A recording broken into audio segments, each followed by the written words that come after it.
All right, are we good? Are we live? I think we are. Hello all and welcome back to the Women's Football Chat Live. It's time for our weekend roundup. Normally this is about the WSL, but with no WSL action and instead Women's League Cup quarter-final ties. We're going to be focusing on that competition, Harry. 4 games over the weekend. Obviously, they all had to be at the exact same time because we couldn't possibly fathom more than one football match in a day. So we went to one. We've caught up with the rest. What were your thoughts on the League Cup weekend in totality? I thought there was a lot of goals, of course, and people like goals, people like action. I think from a quarter-finals point of view, we are talking last 8 of the competition here. I thought 3 out of the 4 games felt like it didn't really have that quarter-final feeling, and maybe that's a bit harsh to. I'd argue 2 out of 4. Yeah, maybe, but I still think that we didn't quite get that quarter-final buzz. I didn't sit there and go, that's a quarter-final classic. Yeah. That's a massive clash. It's a brilliant game, and of course the seeding does have something to do with that. But I thought the performances from the sides that weren't seeded in this weren't brilliant, bar Tottenham. Palace, we'll give them a lot of credit later on, and we'll talk about that because they are a lower league opposition. But I thought overall there was a bit of a lack of quality from the unseeded sides, and I think that when you think back to these ties last year, we saw West Ham give Chelsea a brilliant game in the League Cup. Yeah. We saw none of that this weekend. So I thought we saw a lot of goals, a lot of action. In the end, all the big sides are through, but I think I'd like to see some more competitive quarterfinals. Yeah, I think, 2 different thoughts I've got on this. Firstly, that it's absolutely embarrassing that the bottom 2 sides in the WSL were beating as convincingly. The WSL 2 side, they came into it, they actually tried. Yeah. The other 2, we went to West Ham and City, as we'll get to, didn't ever look like they believed they could win that game. And as demonstrated by the scoreline in Liverpool-Chelsea, they didn't even try. Didn't give it a good go. So, full credit to Crystal Palace, and we'll get to them in due course. The other thing I'll say, and Lucky making a great point in chat as well, saying I that 3 of the 4 semi-finalists have only played 1 game in this competition.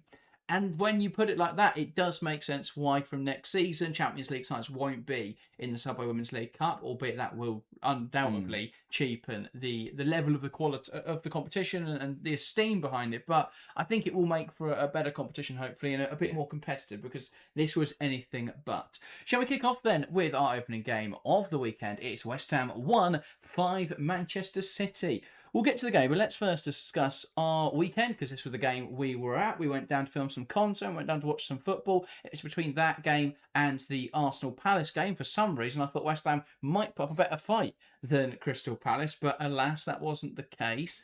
But what were your thoughts on the experience, the atmosphere, before we get into the football? Yeah, I think that you could tell at the Chigwell Construction Stadium, it very much had the feeling of a side that were, second last in the league, who had just sacked their manager.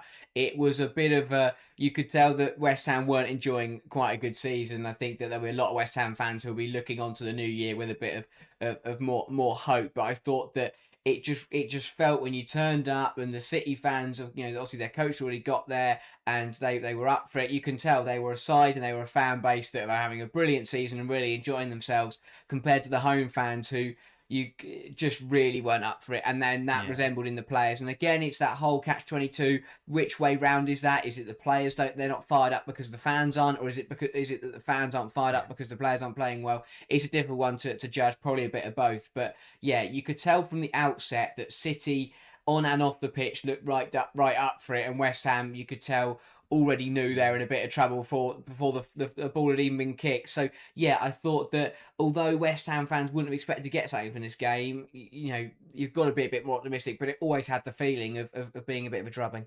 Absolutely, and as you say, with it going both ways, it's almost quite cyclical in its nature. It's the chicken the egg situation, because you've got the West Ham players see the crowd are not up for the game, don't believe they're going to win, so they don't believe they're going to win. The fans see the players aren't up for the game and don't believe they're going to win, so then they don't believe. And it's just this constant cycle where it didn't feel that there was a very good environment there. When we spoke to a few West Ham fans, there's going to be content out on our TikTok over the next few days. If you want to see some interviews from outside the ground, not a soul was particularly defensive of Rayanne Skinner. We were met by chants of Skinner's out. We were met by some very disgruntled fans. It felt like that I thought that it may have relieved that bad feeling, the fact that she was gone, but it felt that City wasn't the game for that to happen. And I mean, now they've brought a new manager, and we probably won't talk much today about Rita Guarino, I believe it's pronounced, but we will talk about her in the next coming weeks. and maybe it will get better in the new year. But this wasn't the game for that to happen, and yeah, not a great performance. No, it wasn't from West Ham. As I said, they just didn't turn up, and you think it was one of those where we sat there in the stands and we were going, right, tell you what, under Steve Kirby, if he can just come in and bring them, get them defensively solid, if they can get through the first 5-10 minutes at 0-0, they could have a shot at least looking competitive in this game. And then as we were finishing that conversation, Man City had already gone and scored. So yeah, and that kind of just set the tone for the rest of the 90 minutes. It was West Ham having it wasn't very good from West Ham. Just I thought overall there were some bits of positivity, but overall, especially in their own third, just miles off it. I think there were shoots of something to really believe in. I think now, knowing what we know about Guarino coming in, it makes sense now watching that performance. That wasn't an audition. Steve Kirby knew he wasn't getting that permanent job. I think if it was an audition, we would have seen more fight from West Ham. It wasn't that.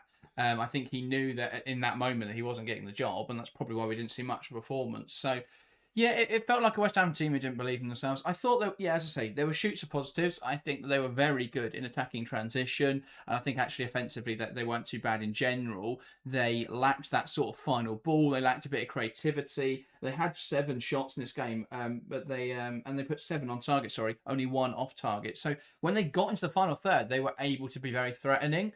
But it just didn't quite go in, and there was a couple one-on-ones that completely shifted the game. It was 2-1 when Vivian Asseyi went through on goal, and if she finishes that opportunity, it's 2-2, and it's game on, and that shifted the game. So I think after that opportunity, West Ham didn't really come forward to the rest of the first half, and City kicked it up a notch. What I will say on City, and obviously we'll get more to their performance, but it was very weird to me that they didn't make the substitutions. We didn't see Hasegawa come off.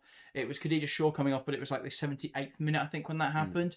They didn't make those subs early. In a game where you're so dominant, would you not make those changes early and rest those players who've barely had a rest? Yeah, I thought it was a bit of a weird one from Yeglert. Of course, it is the last game for the winter break, so people argue, does it matter too much? But I think any opportunity to rest, no matter what time of season, is an important one. But yeah, I was surprised that the strongest 11 staying out there for as long as they did. I don't think he was worried about the result slipping.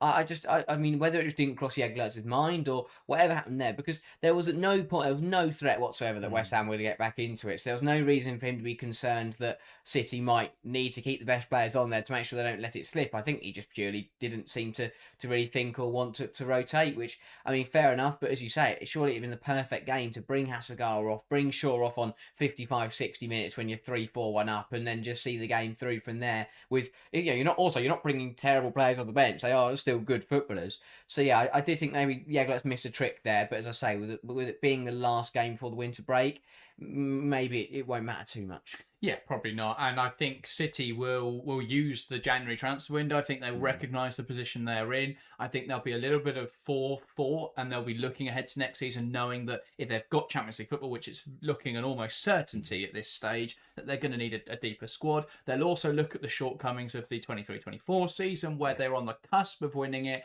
and then at the end of the season, their squad depth let them down. I think they'll look back on those moments. I think City will be smart, and I think they'll recruit in January. So maybe there's that view that why waste minutes on players that maybe won't be here in the new year, and instead just play these players in these games, and we'll give them that rotation in January. Potentially that was the thinking, but West Ham way too open defensively. I think that the big thing for City as well is their intensity. I think about everything City do, there's an intensity, and that wasn't there at all for West Ham. You've got to have intensity, you've got to have desire. West Ham never really backed themselves going into a 50-50, and I think every duel they lost. There was one, I think, where Amber Tisiak won again, which she won against Bunny Shaw. Apart from that, I mean, there probably was more than one. It's a bit of a hyperbole, but it just felt so consistent that Shaw was able to win those duels, that contest.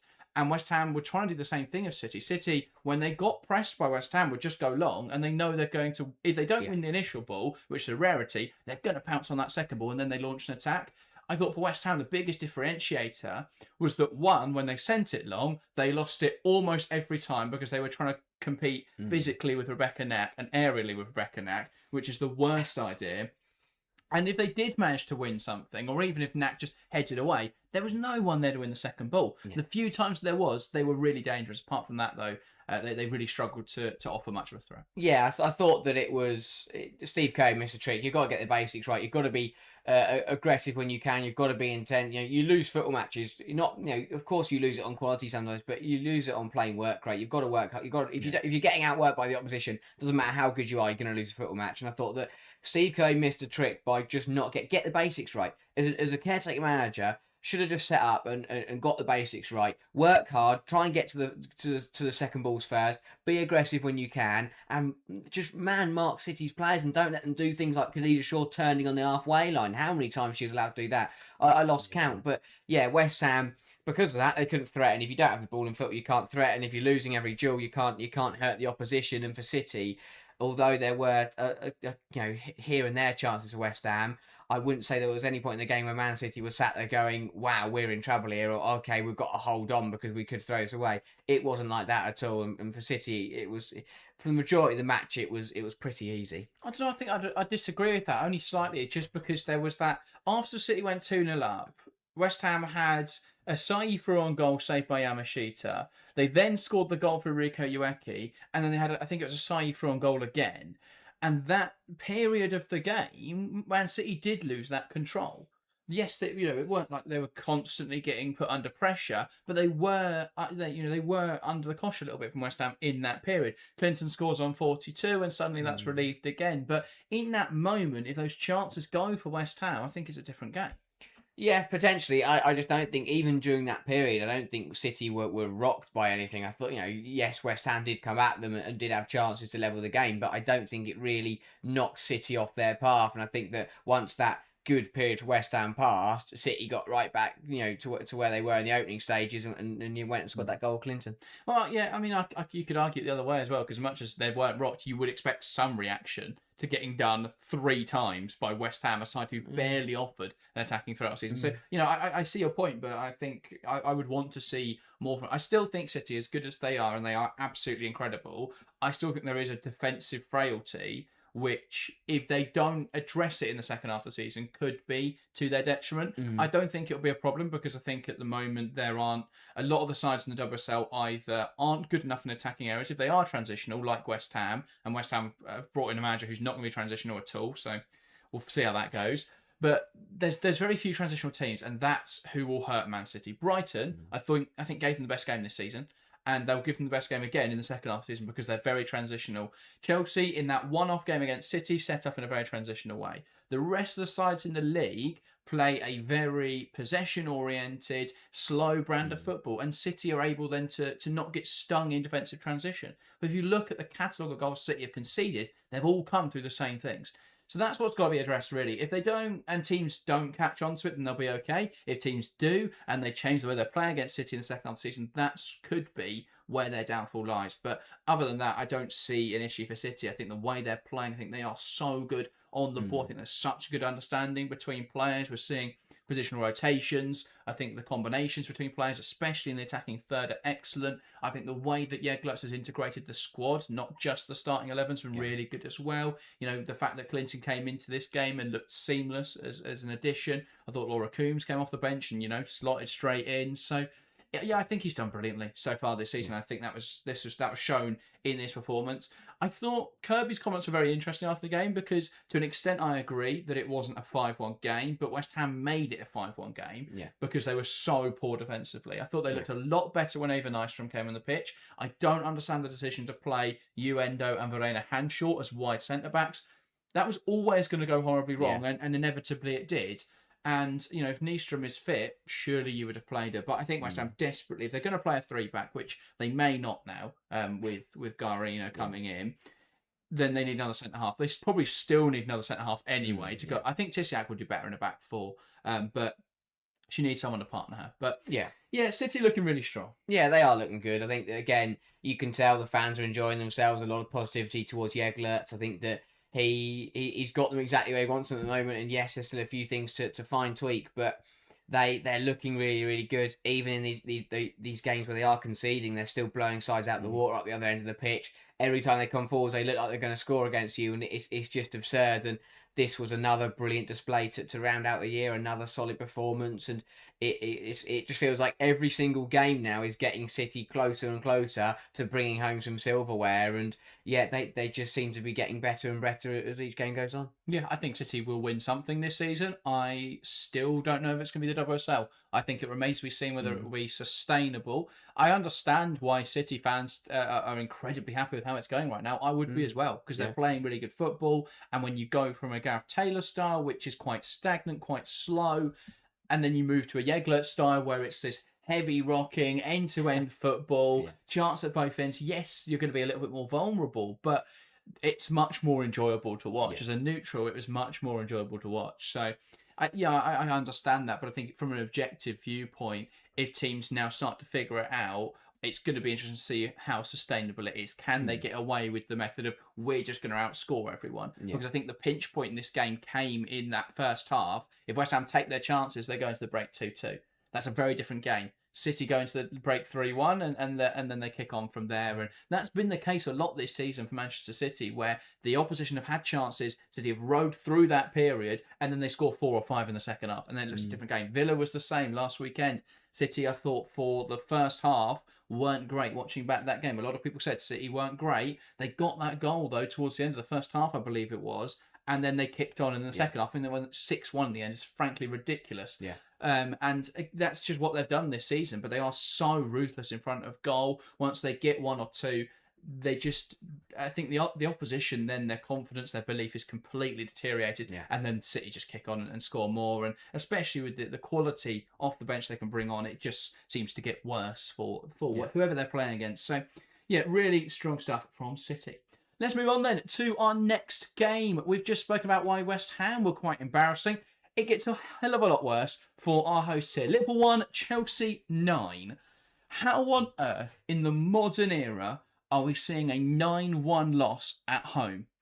This, from Liverpool, absolutely embarrassing. It felt like watching Chelsea play a bunch of training cones. The way that Chelsea moved it past them, the mistakes that Liverpool made in this game, the amount of space that Chelsea were afforded, this was terrible from Liverpool. Yeah, I think that's a bit harsh to training cones, to be honest. I think they'd put up a better fight. Genuinely, at least it got in the way. Yeah, I thought it was absolutely ridiculous from Liverpool. Absolutely shocking across the board. This felt like, as you say, a decade ago when professional or semi-professional Chelsea would turn up at 11 amateur footballers and just smash them out the park because they've got to go work on Monday morning. This did not look like 2 professional football teams playing against each other. Absolutely appalling from Liverpool. From start to finish, they never got going. They never looked bright, and just you can't get away with that kind of performance at this level of football. It doesn't matter if they played Chelsea; they could have played anyone in that game. Even West Ham, who at the moment can't seem to, aren't very good at scoring in front of the goal. They could have played anyone, and they lost this game in a really poor fashion. It was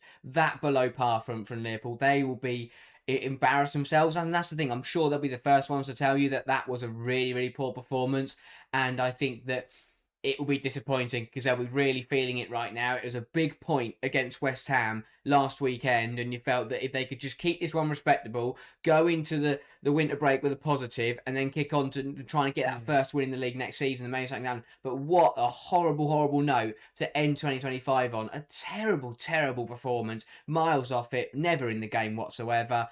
And yeah, I mean, I was stunned when we were sat there and the goals just kept coming through, and then you watch it back and you go, well, no wonder Chelsea scored 9, because that was absolutely rubbish. Yeah, well, I've got a list of the goals in order because I think there is one where there's not a blatant Liverpool mistake, and that was the Millie Bright goal in the 86th minute. Every other one, I think you can point to a blatant error from Liverpool's players.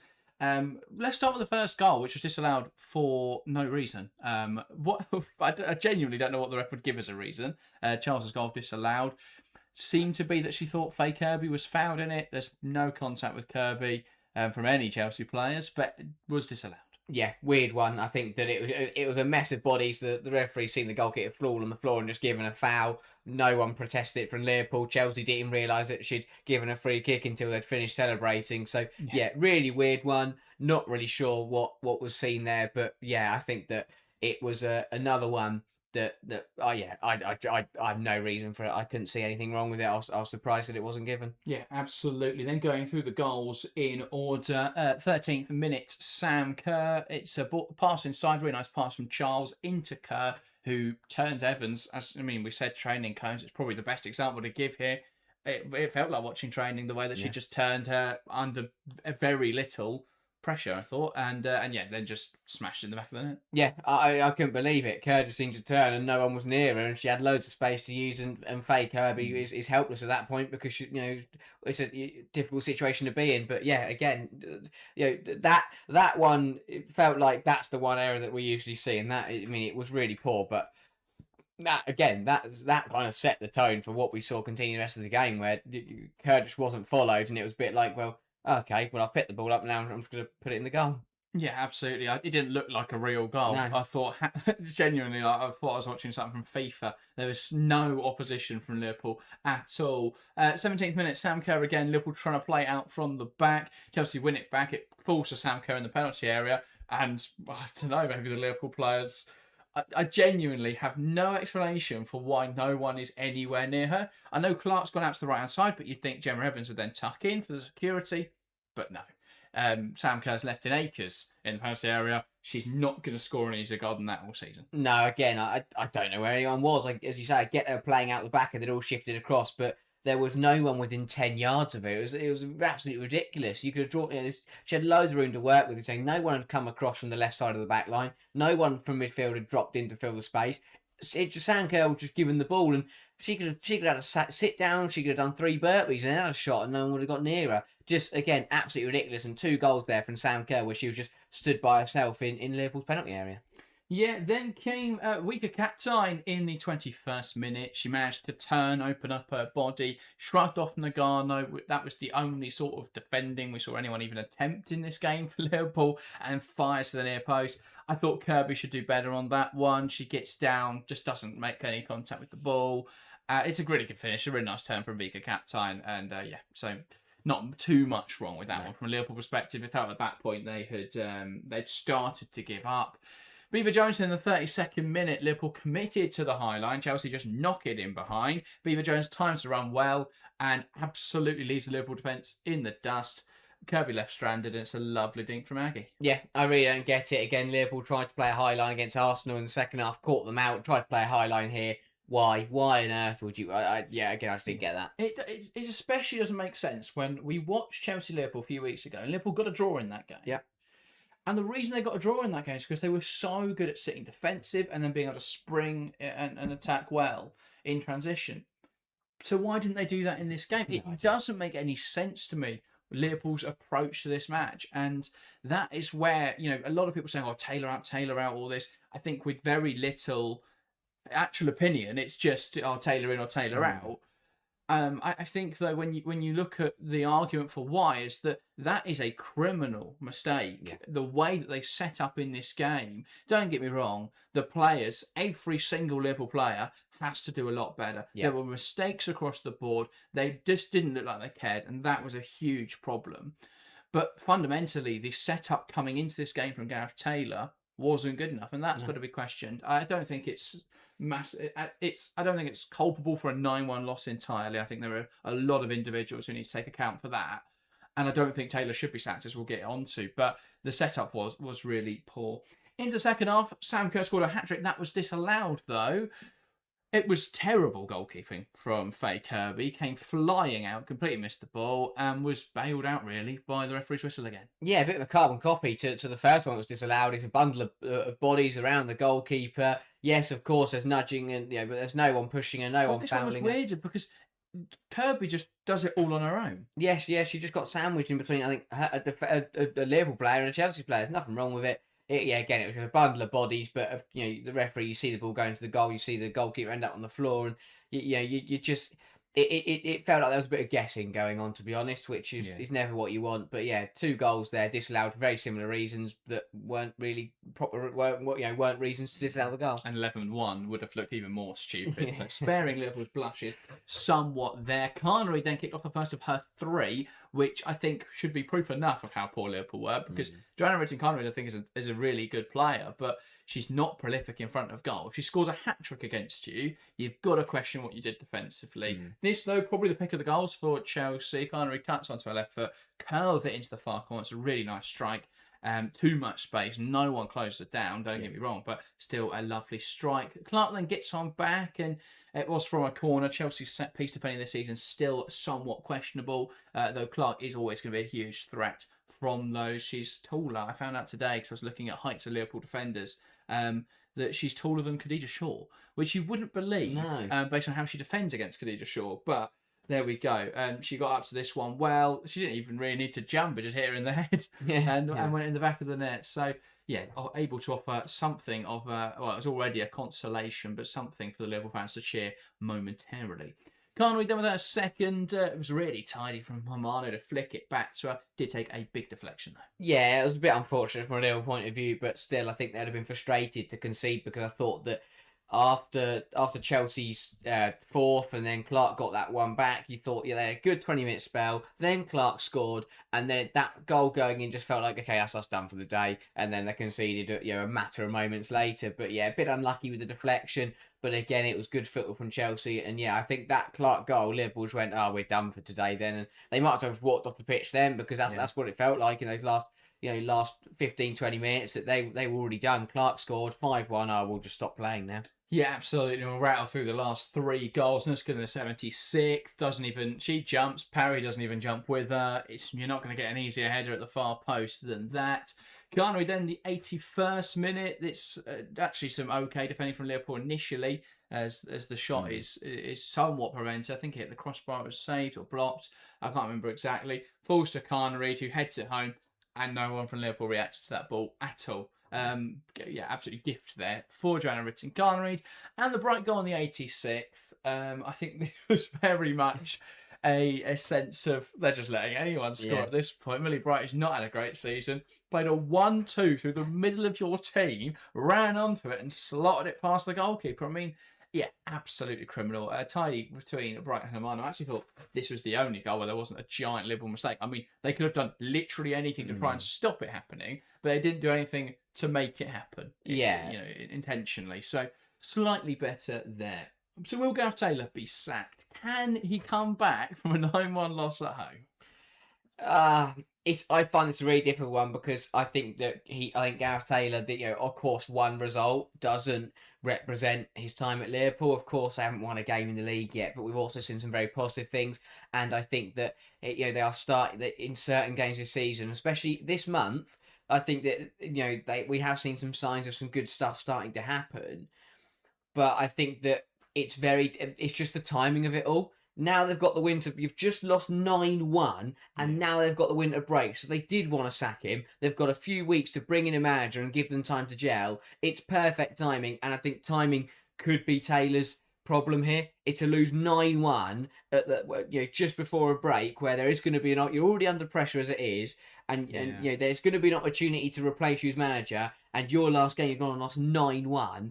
That is, I think he's in a lot of trouble. I'm intrigued to see what happens there, because I think that it may be more of a, rather than actually thinking about it, it might be more of a statement from the Liverpool board to just get rid of him and say that, just to show that isn't good enough and they won't allow performances like that. But as you say, Taylor got it wrong, but I don't think Taylor got it 9-1 wrong. I thought that, and that's the problem. It really just depends. Do you blame the players? Do you blame Taylor? I think that there needs to be people need to look around in that changing room and be honest and say that there are too many players in that dressing room who are not good enough at the moment. I thought they got away with it a little bit last year, because when you put everyone on the goal line, as we've seen in, we see cup upsets, we see other results like Everton beating Chelsea. When you put everyone on the goal line and you pack out your own penalty area, doesn't really matter what quality you've got. But when you try and play football, you can see that clearly some of these Liverpool players just aren't up to the standard. They are not good enough, especially defensively. And we said it last season, and they've got away with it a little bit. But they're being shown up this season.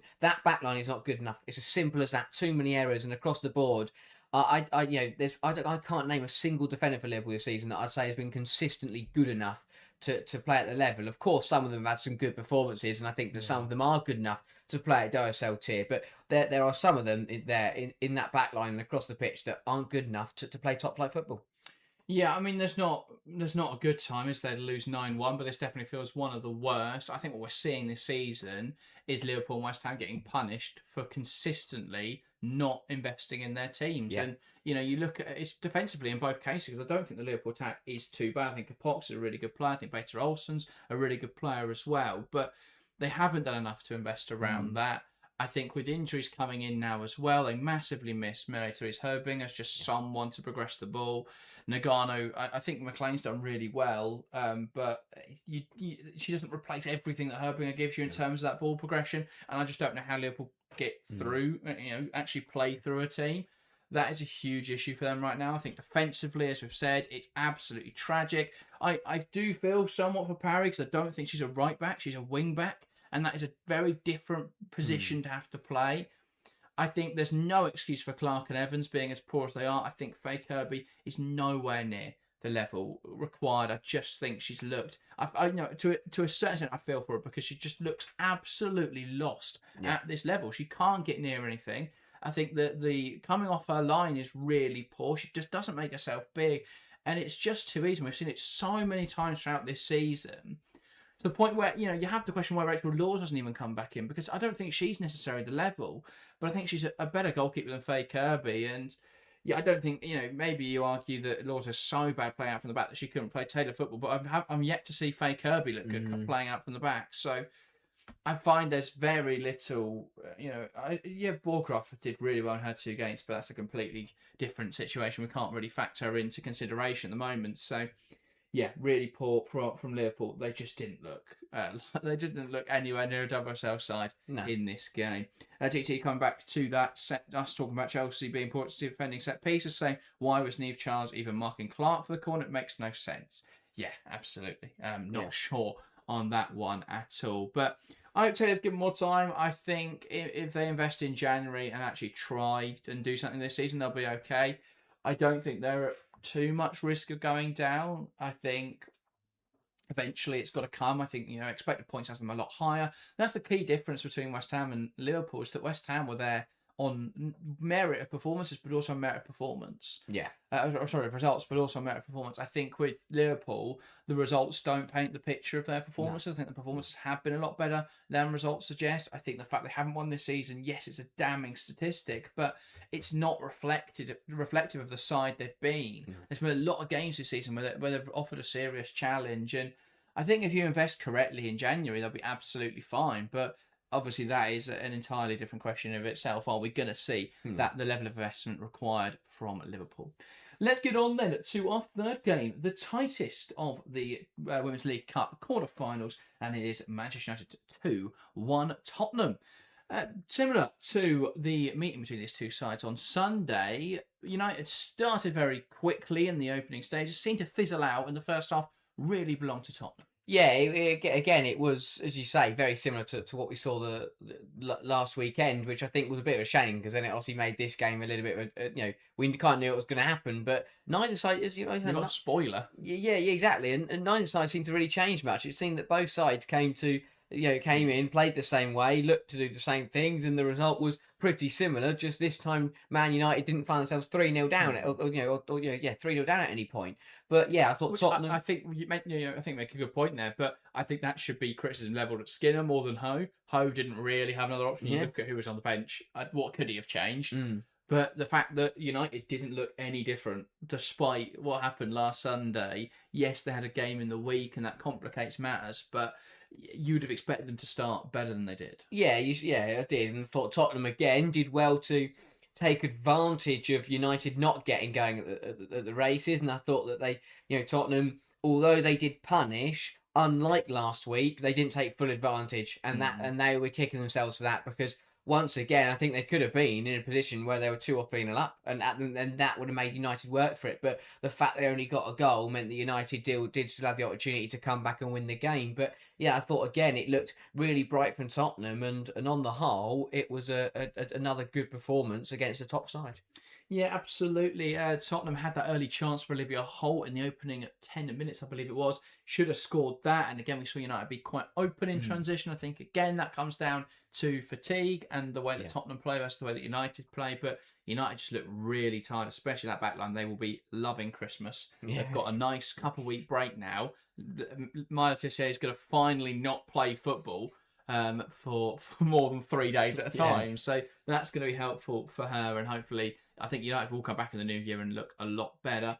Then we saw Drew Spence's goal, not the best sort of build up to it, but it's a rebound, comes out of the box, full to Spence on the edge. It's a really nice volley actually as well. And I thought that what we saw was Tottenham being able to dictate possession, and United failed to really create anything in that first half. Definitely in the second half, the chances came, and they were.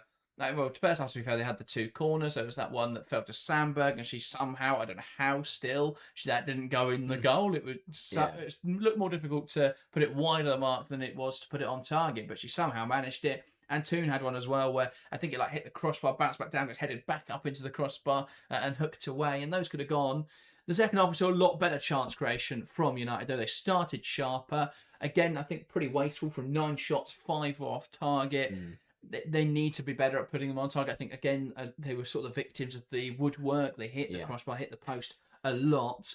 But yeah, then we saw the goal for Jess Park. Instrumental in this was Fredolina Rolfo, though, who was once again the difference maker. Yeah, absolutely brilliant from Rolfo. And I think that it's exactly why they signed her to Manchester United. It's what they needed, a difference maker, a game changer, a player that has a lot of experience, who's been here and done it all before, and can make the difference in these kind of games. Of course, it will be concerning that you don't want to be relying on her to bail you out of every single game, but the fact you've got a player that has the ability to turn these kind of matches around is absolutely crucial, because if they didn't, they'd have lost last week and they'd have lost this game again, yesterday. But yeah, massive credit to Rolfo. Park, obviously, it's a really nice finish, and I think that it was coming in that second half for United. And again, it just felt like once they got that first goal, you could see that Tottenham were in big trouble. Very similar to last week, Tottenham were holding on, but once that first goal hit the back of the net, that kind of just opened it up a little bit, and you sat there going, okay, United are going to win this now, and obviously they went on to do so. But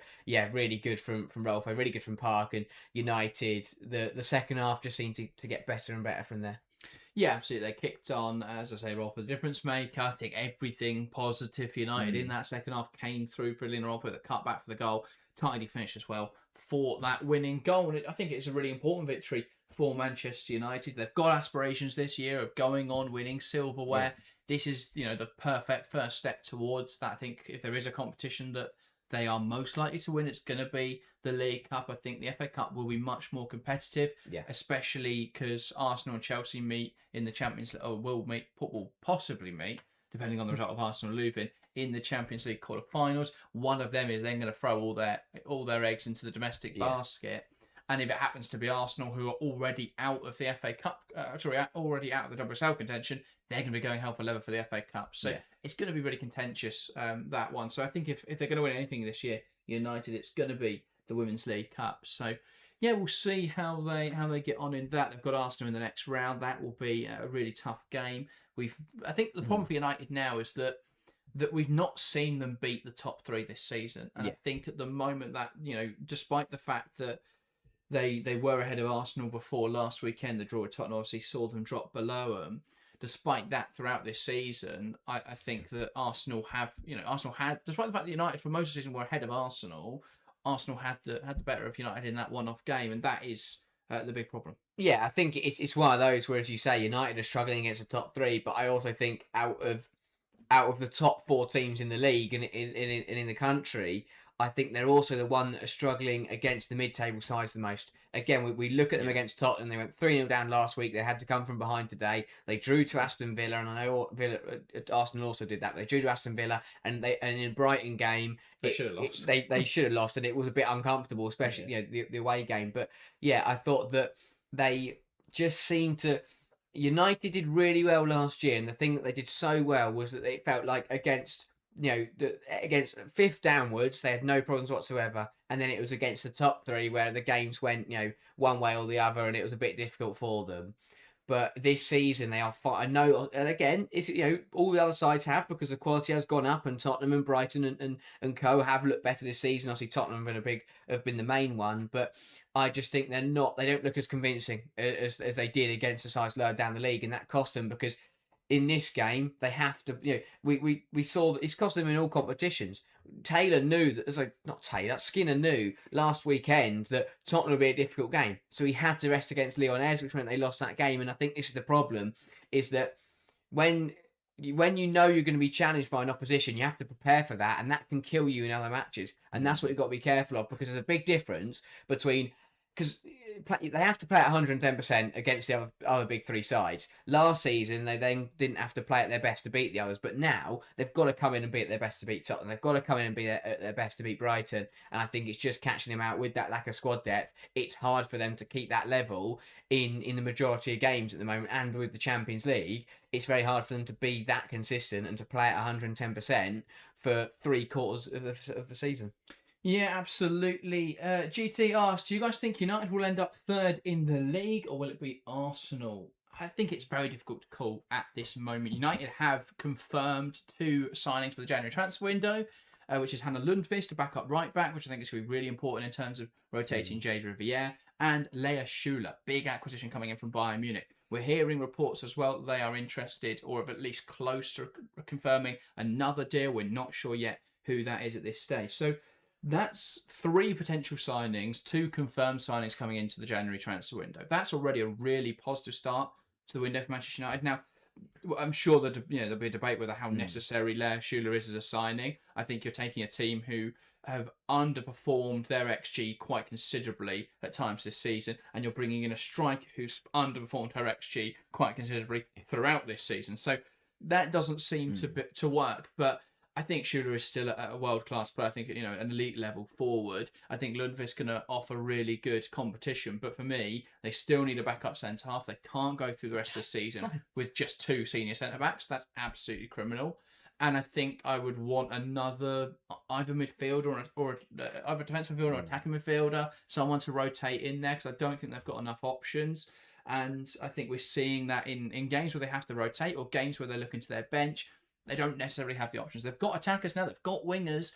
They need some options in midfield. They need some centre-halves as well to be able to rotate in there. They probably need 2 centre-halves. Unless Millie Turner's going to come back very soon, they probably need 2 centre-halves, or to bring Evie Rabjon back from loan and actually give her an opportunity. So 3, already 2 confirmed transfer for United. Another rumoured as well. I think that can make a huge difference. If there is that rotation, I think things can look a lot better for United. Yeah. For Arsenal, we don't know much. There are rumours about Kadina leaving, and there are rumours about Victoria Palova leaving.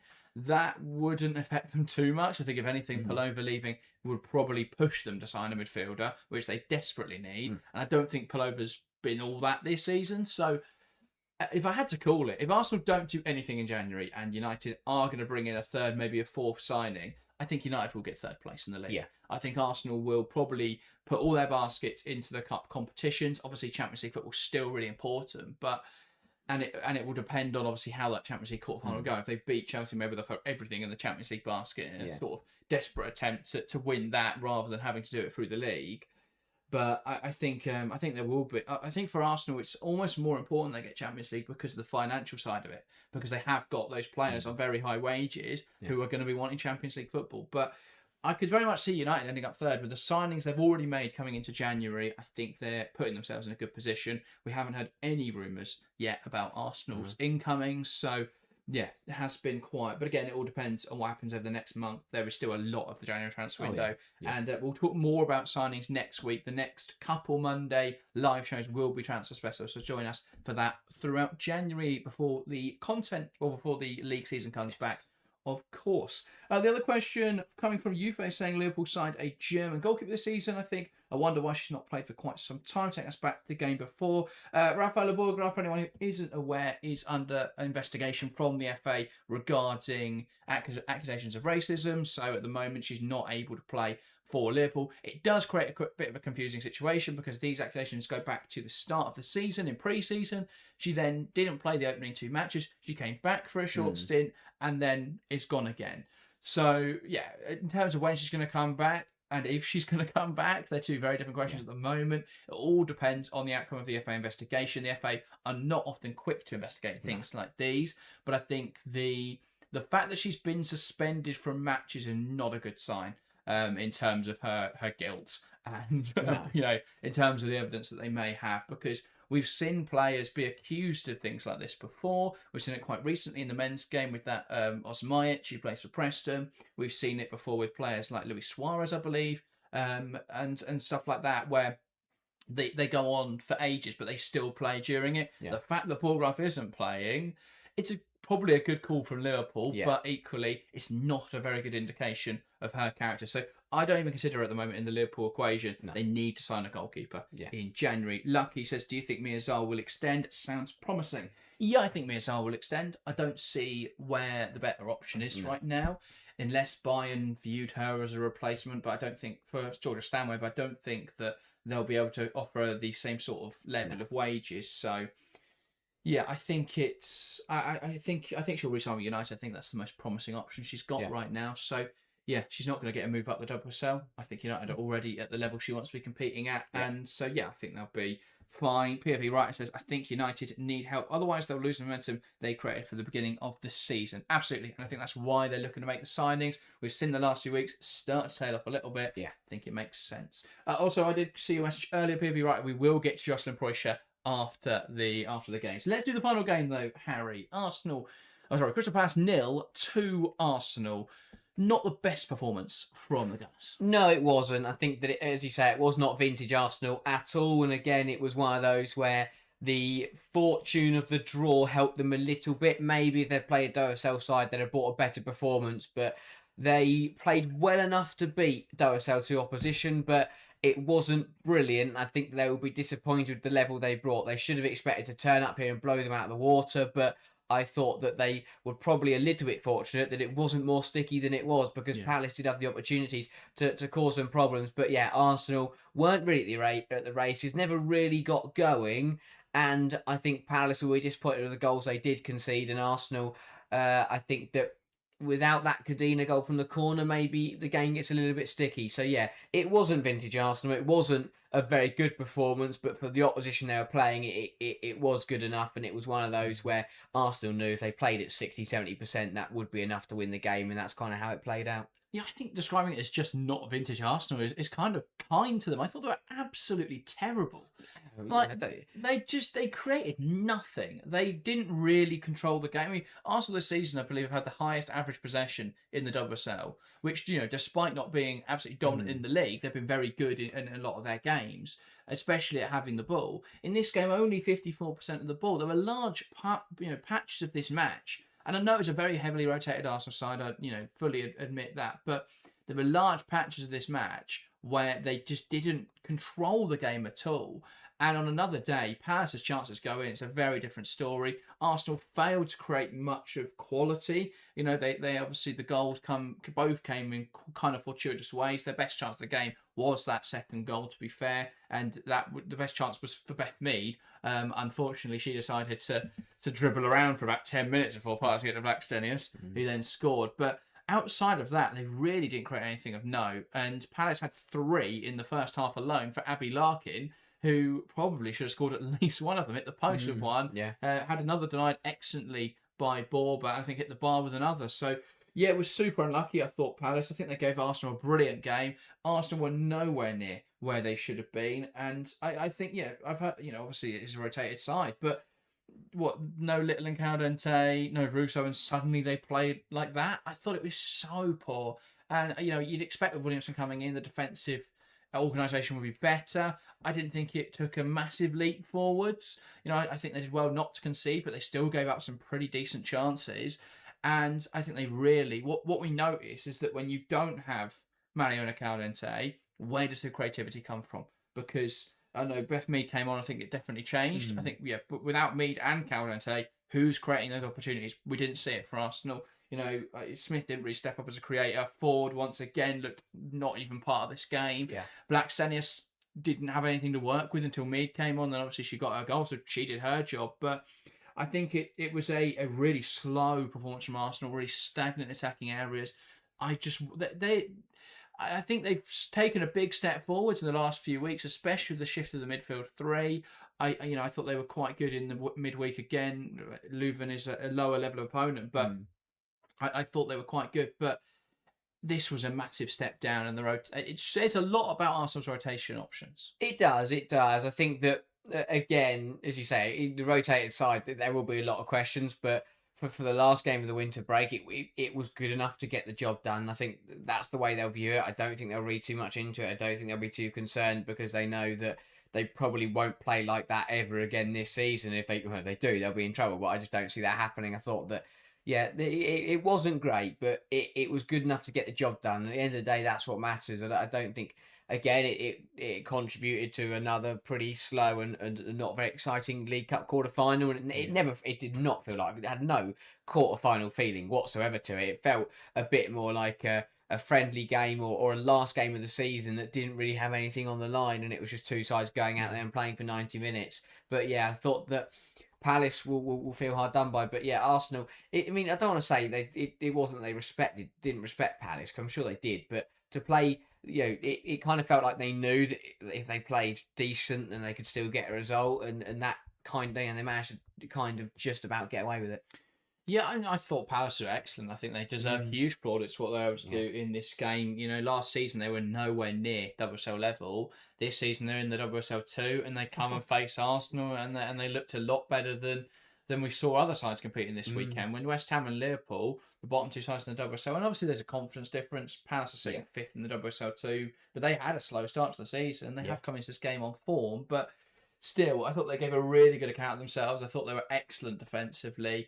I think that they were able to get Larkin in behind a lot of times. I thought that Whedon had a good game.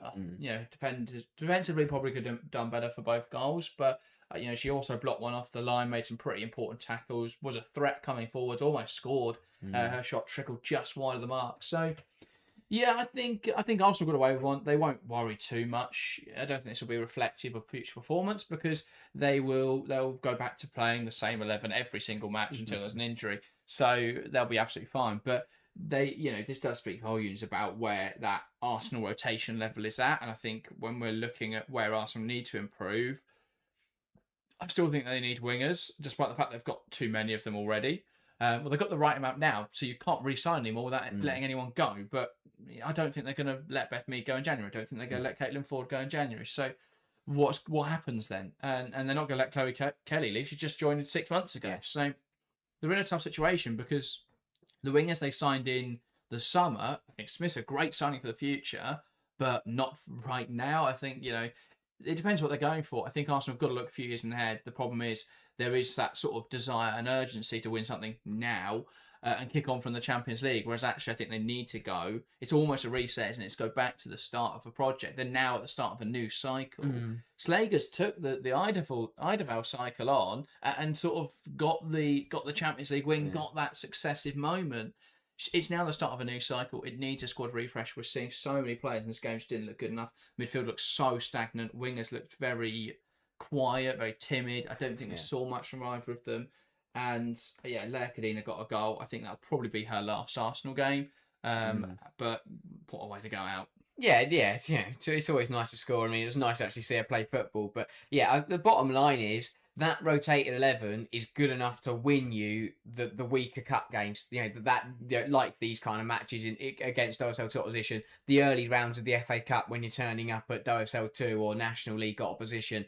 But as we saw last season, if that rotated side turns up in the in the WSL, or it turns up in the Champions League, they will lose the match. It's as simple as that. So yeah, that fringe 11, it was good just to see fringe players play, but yeah, and they were good enough to win this game. But yeah, they wouldn't be good. I don't think they'd be good enough to win it. As we saw last season at Brighton and at Villa, that rotated 11 for Arsenal at the moment isn't good enough to beat sides of a similar or slightly lower quality. It's good enough to win against lower league opposition, but it's clearly not good enough to beat teams who are a bit better. Probably beat West Ham and Liverpool right now. It probably would. But that says a lot more about them than it does about Arsenal's backups. But yeah, interesting Subway League Cup weekend then. You can take the graphic off screen. Let's talk about London City Lionesses. I'm sure there'll be a few people on here with an opinion. I'm sure everyone will have an opinion. Normally this will be a video we do, this will be a full video, but we might as well talk about it on stream, and we've already got videos for this week. So, Jocelyn Prêcheur sacked by London City Lionesses. I thought there'd be a manager sack today, or that there could be a manager sack today. I didn't think it was going to be Jocelyn Prêcheur, but there we go. is there any level in which this decision makes even a crumb of sense? Absolutely not. That's People, the thing. people will know that I'm not the biggest fan of London City, and it's things like this is why I am. I think that it annoyed me, first of all, that people thought they'd just come into it and waltz the league, and even when they are in the top half, getting away with it a little bit, but still doing decently, they go and get rid of their manager. It's absolutely ridiculous, and it once again shows that these people who just throw money around and treat football like a business rather than a sport, rather than a football team. How can you just get rid of the manager when you're sixth in the league and you're playing and you're doing well, you're a promoted side? It's absolutely ridiculous, and it just annoys me when you just see these big wigs come into football. It annoyed me that they were just buying this, that, and everyone else, and now they've gone and got rid of Prêcheur. I feel for the bloke, because what a job he was doing. He did really well last season to get them up. He's done really well this season with the players they've got. It must be difficult to manage a squad that's got 50 odd players in it, and although he's done a phenomenal job, they've just gone and got rid of him. I think it's a joke, to be honest, and I feel for him, because although I don't think they were, there were some games where they didn't play very well, but there were other games where I thought, especially recently, I thought it actually the performances had actually started to get a little bit better recently. But yeah, I feel like I think it's a ridiculous decision, to be honest. But yeah, I think that Phil says in chat, I understand this fully. They've got points, but the football and tactics are way below the sum of the parts. We've been saying that all season. The football isn't there. The performances aren't there. That's not necessarily Preucher's fault. I don't think it's Preucher's fault, in my opinion.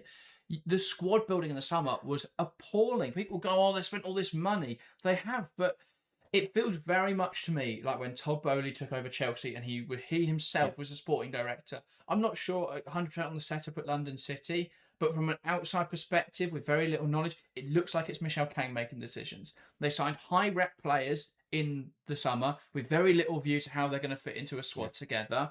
They've signed overcrowding in certain positions. They don't really have options in other positions.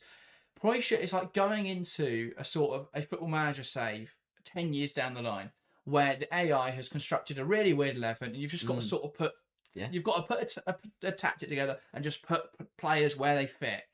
And that's not going to work. You need to have time to sort of rebuild it, because they spent loads of money in the summer and I don't think they really got anywhere.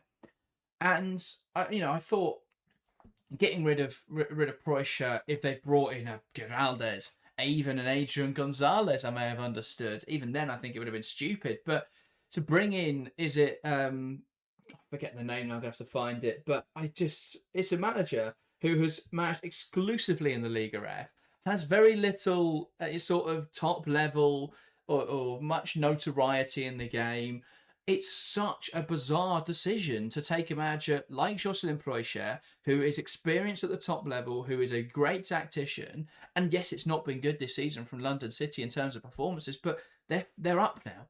So maybe they just go, well, we're up, so let's take a punt and look to the future. And that's what they're arguing. They said it's not about the performances, it's about with an eye to the future. But I really don't see how they've done that. If they'd brought in someone, as I say, like Adrian Gonzalez, and they're going, it's a young coach we've brought in, he's going to be here for 10 years, and we see him as the future of the club, fair enough. But I think to bring in a manager who I don't know, we don't know enough about, but from the outside looking in, he's managed UD Tenerife, he managed Sociedad for a stint. Is that really the manager that's going to sort of kick you on and win Champions Leagues? I think that's just a stupid view of it. Yeah, I think that the view for the future is not a bad idea, and I think Phil's point is exactly right. That the tactics and the football hasn't been brilliant, but at mid-season that doesn't matter. Absolutely, if you get to the end of the season and you finish mid-table and you decide, right, thank you Preucheur for what you've done, you've kept us in the league, we've had a good season, but we want to go off in a different direction, that's respectable, that's absolutely fine. You let him finish his job, you let him finish the season, and then you choose to replace it and then go in a different direction. To do it mid-season is ridiculous. I cannot understand that. Because yes, I remember, but you're getting the results, and even if you don't necessarily like it or don't like what he's doing, you let him get the results until the end of the season. You're not going to go down, so there's no harm in that. And then bang, end of the season, you say thank you very much, you've done a really good job, but we want to go off. We want to play this kind of football with this kind of manager, and he'll walk off and say fair enough. Thank you for letting me do my job, and I hope that next manager as well. But it's classless from them to just get rid of him halfway through the season when he's done a really good job and take a punt now. To be honest, it'd be hilarious if they got relegated now. Absolutely hilarious. It's probably nearly mathematically possible because Liverpool and West Ham are rubbish. Those two have started, unless Guarino is the second coming of Arroyo and Gareth Taylor discovers his ability to manage football teams is actually back where we think it is, then maybe it'll be a case. But I think London City are safe. That's why they've made this decision.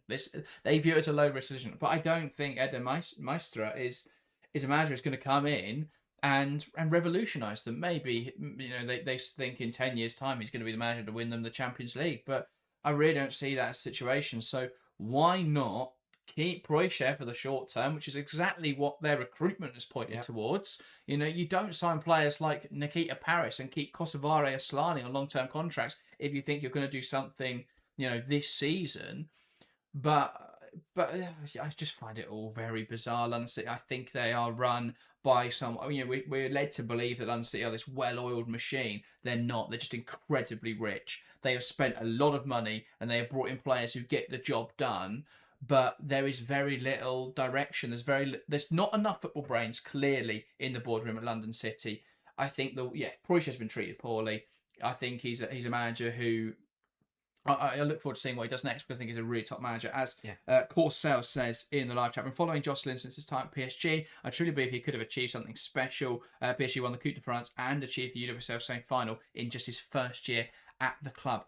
Absolutely, and look at where PSG are now because they do the same thing that London City do. Yeah. They just throw loads of money at players who are either past the best. PSG have changed now this season, and maybe we'll see them start to build towards something because they've stopped giving players like Mary. They've stopped bringing in players like Mary. I mean, they still sign Noel Carmona, but they can't get everything right. But they've stopped bringing in players like Mary Epps. Are London City going to shift their tact? Because it's never worked in football, bringing in loads of has-beens on high wages and then, expecting to go and win the league. It's done okay in the WSL this season because they've got enough quality. I mean, if you spend a world record-breaking transfer fee on one of the strongest central midfielders in the world, it's probably going to go quite well. Even then, I don't think Gayoro has been anywhere near, £1.5 million being worth it or however much they spent there. But I just think London, I just think it's a poorly run football club that is masked by the fact they've got a lot of money and they've got players good enough. Phil, I think you're saying I don't think he did enough to justify keeping his job. I think that is massively wrong. I respect your opinion, Phil, but I think that you've got a manager who has taken them up from the WSL2 into the WSL, bearing in mind we've seen the last two WSL2 sides get relegated immediately without putting up any fight. They are 6th place at Christmas. And yes, performances haven't necessarily been there. And of course, there's the caveat of the fact that they've spent the most money of any team in the WSL by a distance in the summer. But, it's an achievement to be where they are. They've got the results. And Preusch's a good coach. He's expected to gel 25, 30 players who don't know each other instantaneously. I just think it's such an unfair expectation. I just don't see... it's clearly I don't know what they want from Maestra, but I don't see how he comes in and does a better job. No, that's the thing. I think every conversation with London City Lionesses always comes back to expectation because it depends what you expect. And clearly, as a business and as some people, clearly believe, people, there was an expectation to come in and do outrageous things, be in the top 4, challenge the best sides in the league. Anyone with a footballing brain knows that the fact they are 6th in the league right now as a newly promoted side is absolutely brilliant. But clearly, the higher ups at the club don't believe that because they don't think about it properly. I said this at the start of the season. I said it so much in pre-season. I've said it all season. I'm going to keep saying it forever at this point. But I just don't. I can't comprehend how the higher ups at London City thought they'd just come into this division, throw loads of money at it, and magically finish in the Champions League spots. That was never going to happen in a million years. That is not possible because that's not how football works. You can't just do that because you won't be good enough. But it had signed it smartly in the summer, invested in the right areas, built a squad. And this is, F saying maybe Michel Kang wants an identity at London City. Phil says I think every signing was made with a specific style in mind. He didn't fit that. I don't think that's true at all. Their recruitment was scattergun in the summer at best. They just signed anyone and anyone who would agree to a contract and was known in the game. There's no, sort of unity between, you say they want to play lovely possession-based football. They signed Alana Kennedy to play centre-half. That's not going to happen. I just think that the recruitment was so scattered. He's done a great job to actually get points with that team because it's not a brilliant team. They've got some fantastic players, but it's not a brilliant team. And there's an important distinction there. I just don't see how Maestro, because presumably now he's got to come in and in a month he's got to get his style embedded, and within the next 5 months after that they've got to be higher in the league. I just don't see how that's a sustainable way. And, I don't think London City would have stayed 6th in the league. Regardless of whether Prêcheur stays or goes, I definitely don't think they will now. I think it's a lot to expect. If they'd done this in the summer, I would understand more. And if they were looking at making changes and bringing in a style of play and bringing in an exciting young coach, if they'd gone and stole Dario Vidicic from Brighton and brought in players that fit that style of play, absolutely on board with it. But to bring in a coach who doesn't know the division and doesn't have that experience for a bunch of players who just seem like there's no connection there, it's just a recipe for further disaster. I don't think, as you said, I don't think there's any risk of being relegated now. But Phil, you say every signing's made with the idea of Spanish passing. I've not seen Elena Linari do that before. I've not really seen Isa Cardinal do that at a good level before. Not seen Poppy Pattinson do that much at Brighton. That's part of the reason they were pretty okay with letting her leave, because she's an okay passer, but she's not as good as Marissa Olaslagers is. I think, Wasa Sangare is a very decent young prospect, but she's a big physical centre half. They're set up to play. No, they're not set up to play anyway. Their squad building was terrible in the summer for how much they spent. It was scattergun. There was no direction there. There's still no direction now. It's a lot of money being thrown around. They've sacked Prêcheur because it's a luxury. They could just go, well, we'll get rid of him, bring in someone else. If he doesn't work out, we'll do it again in the summer. That doesn't work out, we'll do it again next January. Yeah. And we'll just keep bringing in loads and loads of players. We'll keep breaking the world transfer record. Eventually, if we throw enough shit to the wall, something's going to stick. That's what they're doing. It's not, this sort of intelligent, let's build an identity around the club. It's just throwing loads of money around and seeing where it goes. I think, it's great to see someone investing in the game, but I think Michel Cain's got to hand it over to people who get football. Yeah. And quite frankly, that hasn't happened yet. Until it does, I don't really see, where the improvements come from. They'll spend enough. They'll outspend the bottom half to sit comfortably 5th, 6th. Yeah. But they're never going to break the top 4 until they invest in football people. Yeah. Rather than just players. Because I think about style over results at this point. Well, unless they sell half their squad in January and bring in another half a squad, so they all actually fit the same style of play and there's some actual, sensible squad building, then it's redundant anyway. Maybe that is their plan. We're going to watch an insane January transfer window. That is a lot easier to do in the summer because you'll move players on. Kosovar Aslani's contract's up at the end of the season. That's a great time to rebuild. Now is not the time to do that, but we'll see what happens. I just think London City is a fascinating project to observe. I think they aren't run incredibly well. I am looking forward to see what they do in January. Good luck to I'm them, sure they're going to spend lots of money. To Prêcheur, great luck. And to the other guy. To Esther Maestre, is it? Oh, sorry, Eder Maestre. Yeah, I don't think it's going to work out, I'll be honest. Go build a dinner scene, a long-term project with Aslani in Paris up front. Exactly. Good luck with them, and mate. Sophia Jacobson and Lotta Lindstrom, who I think people forget is there, and Sani Franci, who people forget is there. How are all those strikers at the same club? It doesn't make any logical sense. Terrible squad building. Good luck to London City. That is how we're going to round off the show. West Ham, new manager as well. Rita Guarino didn't touch on too much, but that's going to be a complete sort of shift in mentality now. Yeah. I think it will benefit the front 3. I think it will benefit the midfield. I think it very much depends on who they bring in defensively, because the defence is weak anyway. If it works, it works. I think the attack will be good. I think Katrina Gori will thrive. I think Katrina Gori thrives in any team because she's a brilliant footballer. But I think if she can come in, get the front 3 clicking. She's spoken a lot in the past, watching her interviews, and when she's spoken to the media, she's spoken a lot about wanting to give freedom to creative attacking players. And You give Ueki, Martinez, and Asayi the freedom to do what they want in attacking areas. You build some sort of loose structure, giving them those opportunities. They'll do enough to stay up. So I think if that clicks as it should, if Taylor gets Liverpool pointing in the right direction, we're going to have a good relegation battle. If either of those go wrong, they'll go down. Yep. That's how we lie. Anyway, that is everything for this weekend roundup. We'll be back after Christmas. Enjoy your Christmas. We've got a video coming tomorrow on Jenna Night. Let's look out for that at 12 o'clock. Another situation where there's very little logic involved. And we'll just, look out for that discussion. And then on Friday, we're going to do a video looking at some players that could be joining the WSL or should be joining the WSL. So look out for that on Friday. That, though, is everything from us today. Thank you guys very much for watching, and we'll see you next time.